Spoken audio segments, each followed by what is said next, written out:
현재 미국과 러시아 등에서 매우 어려운 내용으로 고군분투하고 있는 현대자동차는 최근 더욱 암울한 소식을 들었습니다. 러시아 정부가 현대차 매각을 거부했다는 이야기가 나온 것입니다. 본래 카자흐스탄에 매각하기로 했던 현대차를 러시아 정부가 막아섰다는 얘기가 나온 겁니다. 갈수록 러시아 제재는 심해지는 상황에 현대차는 손실 최소화를 위해 매각을 고려했습니다만 러시아 정부는 최근 서방의 제재와 더불어 한국과의 관계 등을 고려한 것으로 추측된다는 겁니다. 여기에 더해서 미국에서는 IRA 관련한 현기차 후유증이 서서히 드러나고 있는데요. 업계에 따르면 현기차는 지난 1분기에 전기차를 총 14,700여 대가량 판매했으며 매년 상승하던 수치에서 처음으로 감소했고 결국 미 GM사에 밀려나는 모습이 보였습니다. 현대차가 주춤하는 사이에 경쟁사들은 치고 올라가 전기차 시장을 선점하는 효과가 나온 것이죠. 그런데 이 가운데 미국은 물론이고 일본까지 크게 놀랄만한 일들이 전개되고 있습니다. 일본은 현대차 관련한 이번 일로 인해서 수백조 원을 긴급하게 투입했다는 의견도 나오고 있는데요.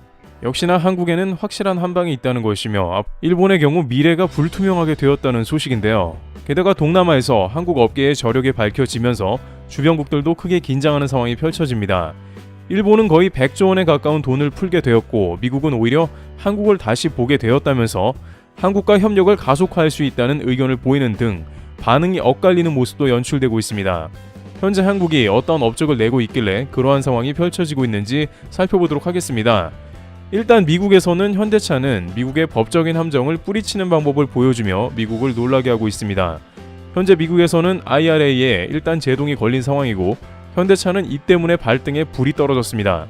테슬라의 선수를 빼앗긴 미국의 주요 자동차 업체인 GM과 포드 등이 2위 현대는 용납 못한다고 나온 것이고 이에 로비를 통해서 IRA 혜택을 미국 자동차만 받을 수 있게 해서 현대를 몰아내려 한 것입니다. 실제 작년 말 아이오닉 등으로 점유율을 확대해 2위까지 올라서던 현대 전기차 판매율이 크게 떨어졌고 현대는 비상 경영에 돌입하는 등 문제가 되었는데요. 그런데 여기서 현대차는 놀라운 장면을 보여줍니다. 미국의 압박에 물러서지 않고 오히려 미국의 공장을 확대해 생산하겠다고 나온 것입니다.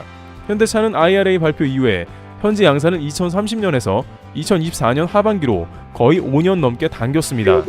당시 현대차 미국 법인장 파커 부사장은 이런 식이라면 미국에 투자할 수 없다고 으름장을 놓았습니다만 그럼에도 불구하고 공장을 확대하기로 하면서 사실상 정면 승부하는 승부수를 띄운 것입니다. 현대차는 지금까지 시장에서 점유율을 높게 가져가지 못하면 실패한다는 것을 파악했으며 이스라엘, 러시아 등의 시장에서도 적극적인 양산과 물량, 품질 공세로 점유율 1위를 기록한 바 있습니다. 미국 주요 전기차 3사에서는 이러한 현기차의 적극성에 적지 않게 당황한 모습이 비춰졌습니다. 적당히 미국 생산을 축소할 것으로 생각했으나 오히려 공격적으로 나오는 모습에 당황한 것이죠. 또한 전기차 1위인 테슬라보다 품질을 압도하는 방침을 보여주기 위해 부품사도 동반 진출했는데 현대차 조지아주 공장 근처에 한국 협력 업체들이 신규로 계속 진출하는 모습이 등장한 것입니다. 오히려 미국 투자를 줄이지 않고 관련 업체들을 불러들여 최대한 생산을 빠르게 가져가겠다는 겁니다.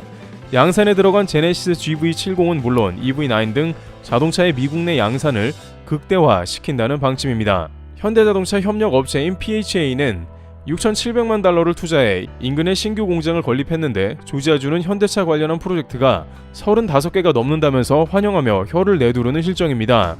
한국 특유의 돈 되는 사업이라면 물량과 밀어붙이기로 미국 기업들을 일사천리로 따라잡는 양상입니다. 물론 일각에서는 저만한 기업들이 한국에 있었다면 고용 창출과 지역 경제에 이바지했겠다고 비판합니다만 미국이 IRA를 발동한 이상 이러한 프로세스는 어쩔 수 없다는 의견이 나오는 상황이기도 합니다. 일단 테슬라는 모르더라도 다른 미국 기업들부터 현대가 잡아보겠다는 승부수를 던진 상황입니다. 그런데 여기서 이러한 치열한 모양새는 뜻밖의 미국뿐만 아니라 일본이 가장 경계하고 있는 것으로 알려졌습니다. 현재 미국의 자동차 시장은 다소 정체되었으나 전기차 시장은 급속하게 성장하고 있습니다. 일본은 여전히 토요타를 중심으로 미국의 자동차 시장 점유율이 상당히 높은 국가이기도 합니다. 그러나 최근 상황에 따르면 지금까지 토요타의 캠리 등을 보유한 고객들이 전기차로 바꾸고 있습니다. 테슬라의 자체 조사에 따르면 신규 고객의 무려 3분의 1이 일본 가솔린 자동차를 이전에 몰고 다녔습니다. 따라서 일본은 미국 자동차 시장에서 급격하게 퇴출될 리스크가 증가하고 있는 상황입니다. 미국은 2030년까지 전기차 인프라와 사용 인구를 최대 40%까지 늘려나갈 계획을 발표한 바 있습니다. 그 가운데 한국은 일본의 빈자리를 메워가면서 IRA에 대응하고 미국 시장을 꿰찬다는 전략입니다. 또한 현대는 미국 현지에서 한국의 배터리 회사들과 협업을 하며 가격 경쟁력을 갖출 것으로 보입니다. 그런데 동남아에서 일본은 미국에서보다 훨씬 암울한 상황이 생겨나고 있는 국면인데요. 일본은 동남아에서 절대 강자이며 이것이 영원할 것으로 착각하는 상황에 있다가 일격을 당했으며, 특히 일본의 텃밭이라고 하면 태국과 인도네시아인데 여기서 매우 큰 변화가 생기며 당황하고 있습니다. 이들 국가는 약 99%가 일본 차들의 장이라고 할 정도로 한국은 발 디딜 틈조차 없는 곳이었는데, 일본은 한국의 전략과 동시에 자신들의 치명적인 실수가 나와서 고전을 면치 못하는 상황이 연출됩니다. 결국 한 기업은 100조 원을 긴급 투입하기로 했는데 그것조차 너무 늦어버렸다는 말까지 나왔습니다. 우선 인도네시아 정부에 따르면 2023년 들어 한국의 전기차 판매량이 55%에 달하고 있습니다. 2, 3위는 중국과 일본 업체로 한국에 비해서 크게 밀려나가고 있는 상황이 연출되었는데요. 일본 도요타와 닛산 등 주요 업체는 전기차 부분 일본 업체의 판매량 하락에 초비상이 걸린 상황입니다. 그런데 여기서 한 가지 흥미로운 분석이 나오면서 일본을 더욱 당황하게 했는데요. 모토 매거진 등에 따르면 한국에서 일본 차의 판매율이 급감했는데 과연 불매운동 때문일까라는 분석이 올라왔습니다. 실제 일본차 판매량은 2018년에 비해서 현재는 거의 70% 정도 한국에서 감소했으니 그럴 수도 있습니다. 한국은 수출 규제로 인해 일본산 맥주부터 해서 일본 차량이 철퇴를 맞는 국면도 있었습니다. 그러나 업계에서는 한국의 일본차 판매 감소는 불매운동이 아니라 일본차 자체에 있다고 판단합니다. 지난 수년간 전 세계적으로 전기차 붐이 일었는데 일본은 여전히 하이브리드에 집중한 모습입니다. 하이브리드로 전 세계에서 큰 재미를 본 일본은 그 전략을 고수하고 전기차 개발을 게을리했죠. 반면 한국은 하이브리드보다는 차세대 전기차에 더욱 공을 들이며 테슬라를 목표로 했습니다.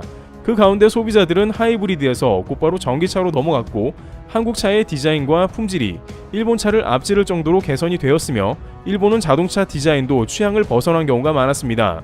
어떻게 보면 항상 1등을 하다 보니 자신들이 구사해온 전략이 맞았다고 판단했고 변화를 두려워한 것이고 철저하게 시장 분석을 하지 않고 게으르게 있다가 한국에 역전당하게 된 상황이 도래한 겁니다. 그러다 보니 자연스럽게 고객들의 패턴이 한국차로 넘어왔고 일본차는 부진하게 되었다는 분석입니다.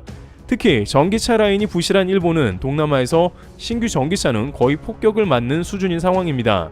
글로벌로 보더라도 전세계 20위권에 일본의 전기차는 단 한 브랜드도 없을 정도로 부진합니다. 그러다 보니 인도네시아와 태국 같은 곳에서조차 한국의 전기차가 선점하게 되는 효과를 맞게 되었는데요. 게다가 인도네시아의 경우에는 전기차의 보조금이 약 600만원가량 지급되며 아이오닉이 판매 호조입니다. 아이오닉은 중국의 경쟁 모델보다 3배가 비싸지만 판매는 훨씬 많이 일어나고 있습니다. 중국은 저가 공세로 나오고 있는데 인도네시아에서는 한국차가 비싸더라도 산다는 게 인상적인데 그만큼 소비 트렌드가 바뀌었으며 중국차 탈 바에야 보조금 받고 더 좋은 아이오닉을 산다는 게 주 흐름입니다. 인도네시아의 조코 위도도 대통령은 아예 현대차와 초대형 원스톱 전기차 프로젝트도 계획했습니다. 니켈 최대 보유국인 인도네시아는 한국 등이 생산한 배터리로 현대차를 생산해 전 세계로 수출한다는 겁니다.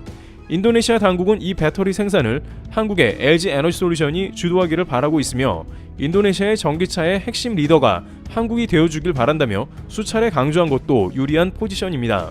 또한 일각에서는 이렇게 되면 이 물량이 결국에는 미국에 수출될 가능성도 적지 않으리라 판단하고 있습니다.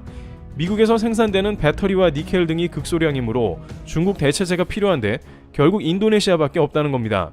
따라서 이런 엄청난 속도전이 펼쳐지는 가운데 세계 1위의 아성 도요타는 뒤늦게 폭탄 발표를 했는데요. 2030년까지 전기차를 30종으로 늘리고 연간 350만 대를 생산하겠다고 밝혔습니다. 또한 약 90조 원을 투입해서 전기차 생산에 관한 모든 지원을 하겠다고 부랴부랴 발표한 것입니다. 그러나 이에 대해서 업계에서는 항상 시장을 선점하던 일본이 한 발 늦었다는 평을 내립니다. 이미 현대차는 동남아에서 각종 인프라를 비롯해 생산과 관련된 모든 공정 준비가 끝이 난 상황이고 일본의 전기차는 일본 배터리사와 협업할 가능성도 높아 원가 자체가 높을 것이라는 의견도 나옵니다. 또한 리튬과 니켈 등 각종 원료 수급이나 배터리 공급 노하우가 이미 한국에 많이 뒤처진 상황이죠. 그러다 보면 현재 동남아에서 텃세를 부리고 있는 일본은 점점 밀려나게 될 것이라는 의견이 나옵니다. 아직 동남아는 10명 중에 1명만 자동차를 소유할 정도로 미래에 대한 가능성이 무궁무진한데 이러한 상황에 전기차의 키를 쥐고 있는 현대가 빠른 스피드로 시장을 공략했다는 분석이 나옵니다. 이와 같이 현재 동남아를 비롯한 미국에서는 일본을 밀어내고 한국의 전기차가 떠오르고 있습니다. 전 세계 최고라는 도요타 등은 긴급하게 자금을 수혈하고 있지만 너무 늦었다는 평가가 잇따릅니다. 트래블 튜브였습니다. 감사합니다.